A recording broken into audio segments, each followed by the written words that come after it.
안녕하십니까. 사회문화 현상의 오류를 정확히 분석하여 설명하는 스토리텔러 사오정쌤입니다.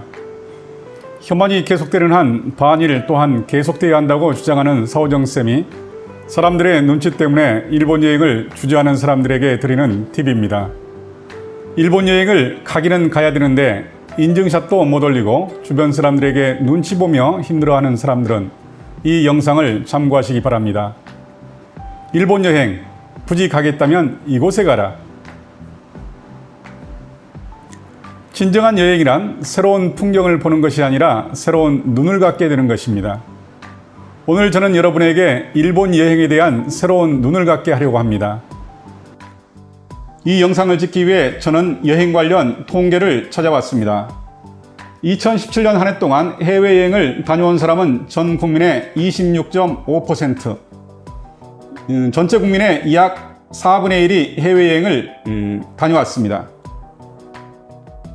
그 가운데 우리나라 국민이 가장 많이 찾아간 해외여행지는 가깝고도 먼 나라 일본이었습니다.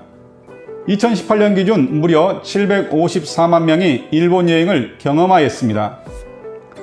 한국인이 가장 선호하는 여행지 1위와 2위가 일본에 있었습니다.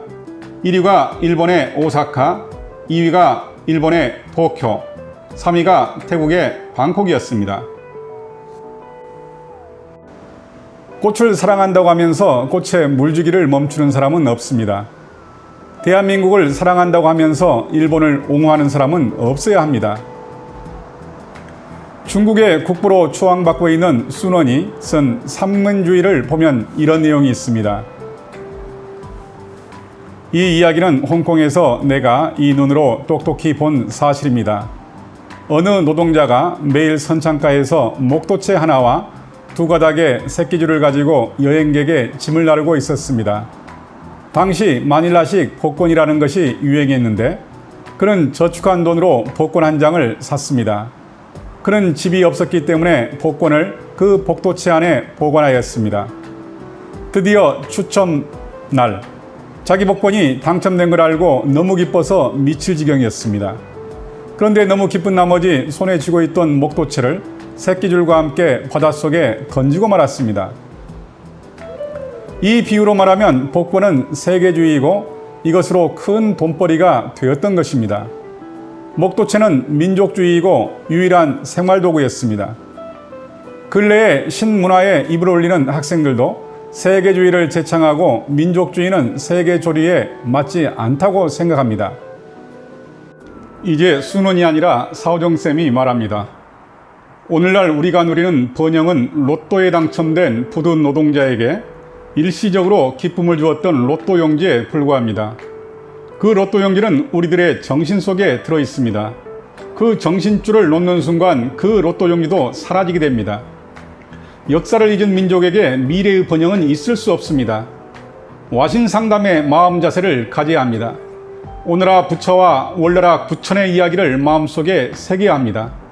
원수를 갚는 그날까지 장작나무 위에서 자고 쓰디쓴 쓸개를 씹으며 온갖 괴로움을 참고 견뎌내야 합니다. 진정한 여행이란 새로운 풍경을 보는 것이 아니라 새로운 눈을 갖게 되는 것입니다. 이번 여름에 일본 여행을 간다면 반드시 역사 교훈 여행을 해야 합니다. 도쿄를 간다면 도쿄의 관동 대학살 추모비를, 오사카를 간다면 교토의 코무덤을 방문해야 합니다. 그래서 전쟁의 참상과 일본인의 잔혹함에 대해서 느끼고 더 나아가 우리나라 통치자들의 무능함에 분노를 느껴야 합니다. 관동 대학살에 대해서는 지난 편에 말씀드렸으니 이번에는 교토의 코무덤에 대해서 알아보겠습니다. 일본 오사카에서 가까운 교토에 가면 임진왜란의 원흉 도요토미 히데요시의 신사가 있고 그 앞에 코무덤이 있습니다. 일본 전역에는 많은 코무덤이 있는데 그중 교토의 코무덤이 가장 대표적인 무덤으로 남아 있습니다. 우리의 기록은 아예 없고 조선 물어라는 일본 측 기록에 가면 조선인의 코 18만 5,738개, 명나라군의 코가 2만 9,014개, 합산 21만 4,752개의 코가 일본에 보내졌다고 기록되고 있습니다. 이런 이야기를 전하면 사람들의 반응은 시큰둥합니다. 너무도 옛날 이야기이고 나하고는 관계없는 일이라고요. 422년 전에 옛날이고 이게 나하고 관계가 없는 일일까요? 왜 도요토미 히데요시는 코베기를 지시하였을까요? 성과 없는 전쟁에 대한 반전 분위기 형성, 교토 일대에 발생한 대지진으로 인한 민심 이반으로 공경에 빠진 도요토미 히데요시가 정권의 안위를 보장받으려고 또 한 번의 침략에서 확실한 성과를 내기 위해 극단적인 사륙을 강요한 결과입니다. 무언가 닮아있지 않나요? 도요토미 히데요시와 평화헌법을 수정하기 위해 노골적인 한국 때리기에 나선 아베. 국론이 분열된 조선과 대한민국의 현재의 상황 말이죠. 역사란 무엇입니까? 이에이치카는 이미 말했습니다. 현재와 과거 사이에 끊임없는 대화라고요. 지나간 역사는 끝난 게 아닙니다. 현재와 미래로 계속 흘러가고 있습니다. 이제 코무돔의 역사에 대해서 파헤쳐 보겠습니다. 임진왜란 때 전라도를 차지하지 못해서 실패했다고 생각한 도요토미 히데요시는 정유재란 때는 전라도를 점령한 뒤 북상한다는 계획을 세웠습니다. 1597년 7월 말 5만 6천여 명의 병력으로 전략적 요충지인 남원을 공격하였습니다. 1597년 일본의 도요토미 히데요시는 이렇게 외칩니다. 5년 전 조선 정벌의 패인은 조선의 전라도를 손에 넣지 못해서이다. 따라서 이번엔 철저히 전라지역을 먼저 확보하고 그 보급로를 기반으로 명나라까지 진격할 것이다. 임진왜란의 상처가 채 아물기도 전에 1597년 왜군이 조선을 다시 침략하는 정유재란이 발발합니다. 정유재란 당시 왜군은 수륙 병진 작전을 전개하는데 육군 병력을 좌우군으로 나누어 진격하게 됩니다. 고니시, 가토, 너희는 5만 6천의 병사를 이끌고 남원을 함락하라. 조선군 1000명, 명나라군 3000명, 그리고 돌과 농기구로 무장한 6천여 명의 남원 백성들이 죽음을 각오하고 결전을 준비하였습니다. 8월 13일 왜군의 공격이 시작되고 수적 열세에도 불구하고 남원성의 군사와 백성들은 목숨을 다해 항전하며 버텼습니다. 하지만 8월 16일 결국 남원성은 함락당하였고 조선을 지키고자 하였던 1만여 명의 사람들은 목숨을 잃어야만 했습니다.